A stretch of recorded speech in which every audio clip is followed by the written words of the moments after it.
All right, this is Double Start. We formally welcome you. I know, do you like it? Schönes. Thank you so much. That's head coach Locke right there. So I put on my glitter today. The U.S. girls, they have a thing they call Glitter Gang.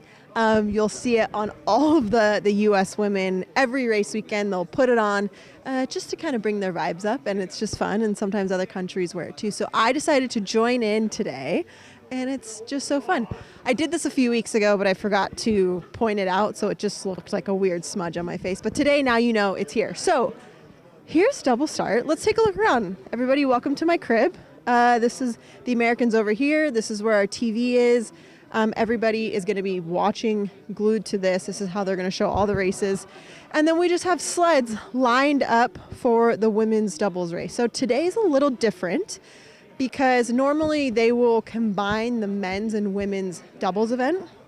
And what that means is you'll usually have like all the men's sleds up here and the women's sleds, but they've divided it today because the women deserve their own race. So it's kind of fun. So today it's a little bit of a smaller crowd. I believe I don't know how many sleds there are today, but it's actually going to be a pretty quick run before we meet you for the in-between the race run. So the one thing that's different for the women today, what they've been working with is that now that they're on the senior circuit, because again, this is their first kind of inaugural year, this is their first inaugural year on the senior circuit. And so what the difference is they used to start at the bottom of the ramp right here. I don't know if the camera can fully show. So when there's like new disciplines or new athletes, they will actually work them up the track. They don't immediately throw them off the top because that would be terrifying. So they normally were racing from the bottom. And what that means is you have to have a fast start to be fast because it's so flat. So you don't really get a nice ramp to like propel you down. It's full just strength pulling into it. But now for this World Cup, the women get to make this beautiful hike up to Mount Everest, and they are at the top of the ramp right here. So it makes it a little different. The speed going into start curve is different. You can't see it, but trust me when I say this, that there's actually like a horn that juts into the track right here. We're going to talk about it a little later with our show this weekend, but you have to navigate around that, and you have to get the right angle, or else you can totally flip, and that's not fun either. So it's going to be interesting for the women. They've never raced from up here, so I don't know. It's going to be kind of fun to watch. So anyways, you can see it's a little chill right now. We have our volunteers over here. This is the scale that the athletes are going to be jumping on. We've got our temperatures right here. The weather in Winterberg tends to be like this. This is pretty average for Winterberg. Little like rainy, misty. So it does affect the ice greatly, especially if they've been racing on harder ice. So it's just a little different. But when I walked up here to doubles today, one thing I noticed that I thought was so cool, which I don't think other people will think this is cool, but Latvia's bags right here I think are so fun. It's so smart because usually sled bags are just a big sock. They'll just like put it right over. But they've developed this Latvian technology where it opens up, Velcros, and zips around the steels. You can see right there, which is cool. It keeps the sled warm, but then they can keep their steels out to the temperature to get it. Hi, Shosh. They can keep the steels out so they can get temperature regulated. So I just thought that was really cool from the Latvians. So yeah, I'm trying to think what else. I had a few thoughts I want to share today. But anyway, so the women have been inside. The current leaders, that's what I want to talk about. So current leaders, it's been an incredible season for Andrea Futter and Marianne Oberhofer. I actually pulled up the times on my phone. I mean, not the times, the leaders on my phone, because I want to talk about it. This is cool. So I'm trying to see, we have 1, 2, 3, 4. There are 4 more races that are going to give points to the overall championship. So currently leading is Italy. Futter and Oberhofer, they both slide singles outside of this, but they have just done incredibly well on a double sled. They've won 1, 2, 3, 4. See, this is what I'm looking at. 1, 2, 3, 4 races. So everything with 100 points. You probably can't see it on there, but you can look this up on the FIL Luge website. They've won 4 World Cups this season. Incredible. They are up ahead with 700 points, and then right behind them is Egla and Kip with Austria. They've won 3 races. So not too far back behind, but I'm kind of surprised when I looked this up. I thought Germany would be in second because they've done so well, but Degenhardt and Rosenthal, Jessica Degenhardt, Cheyenne Rosenthal, they're actually sitting in third, not far behind the Austrians. So it's going to be tight racing. It just depends if Futter and Oberhof, they're feeling the heat because they've done so well. But it's so cool. They're a part of history. It's the first year it's on tour. So to win the overall cup the very first year is super awesome. I want to show you this really quick. This is, she was just doing a warm-up. This is Egla right here, who's currently sitting in second. She was doing a warm-up. She'll probably maybe she won't. She's right here.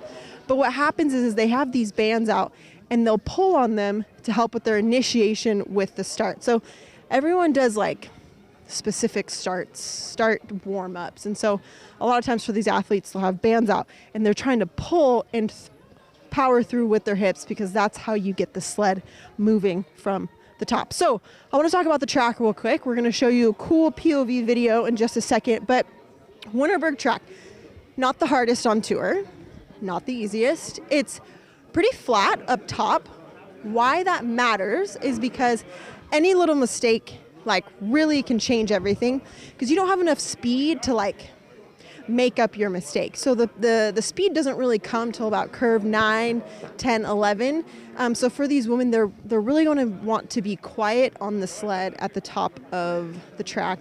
That's where a lot of time will bleed. And then by the time they catch speed, the track ends. So it's a hard track. You can get down, but it's harder to be fast on. So I don't know. It's kind of interesting. I think I can't really take any guesses as to who's going to win, but I do know that this is Cheyenne Rosenthal's home track. She is the bottom woman for Degenhardt and Rosenthal, and I'm sure that she gave a lot of speed secrets. I'm sure she opened up a lot of info about the track to her teammate. So to take you down the track, we have Siobhan Forgan, which she did our POV video for us, but she did tell me that her mom was a big fan of the show. So Jackie Forgan, you're watching in Massachusetts. I'm sure you're watching in the middle of the night. Want to give a shout out to you. And we got your daughter to do the POV for us, and she's going to take you through the track and all the hard parts about the track. So here's a POV video if you've never been down Winterberg. Okay, so we roped down one of the most important people that makes this whole World Cup go around. This is Maria Louisa. Thank you, Kate. Thank you. This is true. Let me give you a little... Winterberg. Okay, so this is from the top of the track. I'm going to be telling you about the track, but I've never actually been from this start. So I'm just going to do my best. All right, this is a pretty steep and long start ramp. It's not too tricky. This is curve 0. A lot of the athletes struggle with this curve because it's sort of like nothing right after the start too, so that's a little tricky. We're going into curve 1. It's very short, pretty simple up here. This is curve 2. This is kind of where it starts to get tricky. It's very flat through here, so everything that happens is very important. This is a really long curve, and you can sort of see when athletes are looping through there. That's a lot of time. We are into curve 3, back to a smaller curve. Not a lot going on in here, just trying to find some speed. Into 4. This is also where the double start starts from, so I'm getting a little bit more familiar now. Again, it's all very flat up here, so it's very technical when you're trying to find time. We're going into curve 5. Not a lot happening, still just very flat. Quickly into curve 6. This is an important curve because it sets you up for Kreisel. This Kreisel is a little different than other Kreisels on the track on different tracks because it's so close to the top. So you're going very slow through here. Well, very slow relatively. And it's, again, still pretty flat. We're going into curve 8. And then this is curve 9. This one is actually where I think it starts to get fun. This curve drops a lot, and you can kind of feel yourself picking up speed in here. This sort of just looks like a continuation of 9, but it's actually curve 10. Me from double start, I barely get onto this curve. From men's start, I'm guessing you get on a little bit more. 11 is a longer curve. You can sort of see when athletes are looping in here again, so you can tell when people are offline. We're going fast now. Into 12, this is the start of the labyrinth. It's a small labyrinth, but this is really a lot of fun down here. Curve 13, and then the big finish curve. This goes super uphill. It's a really long curve. Sometimes you'll see athletes flip off the end. We have done that before. It's not fun. This was Siobhan Forgan. I am a doubles athlete with Sophie Kirkby, and this was Winterberg track.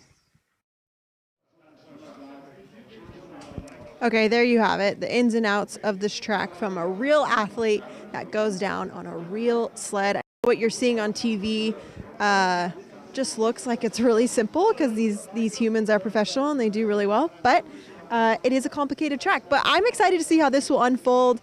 Women's doubles is coming up in just a little bit, but I've got my commentator in the booth, but her co-commentator currently isn't here, stuck in traffic.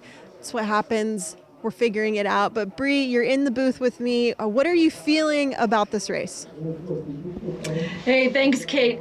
Yes, I am in the booth alone and waiting on my doubles luge partner, Elsa Desmond from Ireland. And I've got a great view here, though. So this commentary booth overlooks the finish, so I can see the athletes as they come off the track. I can also see the Zeal curve, the finish curve down there, so it's one of the more spectacular spots to commentate from, trying to decide between watching the screen and watching what's actually happening live. But I've also got a great view of the weather, and it's very Winterbergy down here. It's pretty socked in. We've got a lot of clouds. The humidity is 91%. That's some grade A humidity here in Winterberg, but the weather this week has been amazing, so can't complain. Saw sun in Winterberg.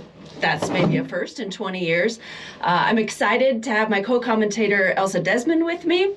She's going to be a great host and help us with this tour guide of Winterberg in the first of actually 2 races here. So, Kate, that's the report from the booth. I'm going to throw it back to you.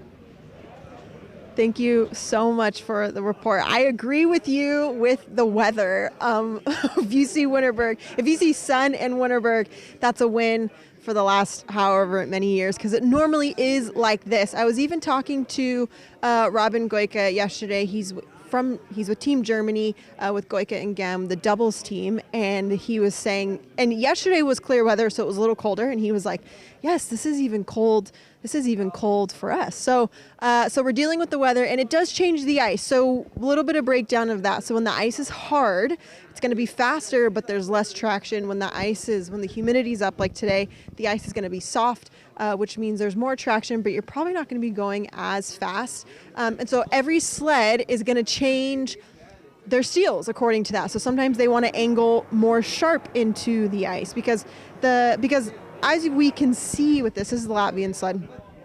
They're down with us showing it. So they're angled into the ice. The runners are. They're not flat like skis. They're like completely angled. So depending on the ice conditions is you'll change like, okay, we want a higher angle or we want a less angle. And all of that is a sliding scale of fast, and it's like fast and no control or slow and all the control. So they're trying to kind of figure out, that's actually the best way I could explain it. I've tried to explain this so many years to my parents when I was sliding, like how to do this, but it's a sliding scale. So if you have one end really fast but no control, really slow but total control, every athlete is trying to find in there what works best for them, because if they're at a track where they're not sliding as well, they're going to want to go more towards this end where they're going to have more control and maybe not be as fast, because then if they go here, they're for sure going to crash and not do as well. So it just depends on what they're feeling. Whereas if they are more confident, they're gonna say, okay, I'm gonna be on the edge. That's a figure of speech, but like I'm gonna be. I guess I can't use that because it's double entendre with the edge of the steel. But I'm gonna push it. I'm gonna push it and try and go faster. But I may crash. We talked to Alexander Filazzo from Australia. This happened to him in Oberhof, where he was saying. He was like, I was feeling confident, so I wanted to push it and I wanted to go for it. And he was doing really well, but then he ends up crashing. So a lot of these crashes aren't necessarily because they're not good athletes. It's because their setup, they were trying to really go for it. So there's a whole technology behind sleds that can either be really awesome if you're Shorsh Hackle and you know everything about sleds, or it can be really tough if you don't have the knowledge around sleds. So anyways, we've got women are warming up inside. All of our I was going to call them spectators, not spectators. Our FIL people, our volunteers, they're getting prepped on how to do this because they're going to have a long day. They're going to be out here. And this humidity, we'll have to see like how much it changes with the ice. We'll keep you posted on the ice conditions. Currently, we're at negative 3.6. It's gotten colder. So yeah, I mean, but this is more what coaches want to think about, because if someone gets DQ'd because of sled temps, that's a coach's problem, not an athlete's problem. But first sled coming up right now, Latvia.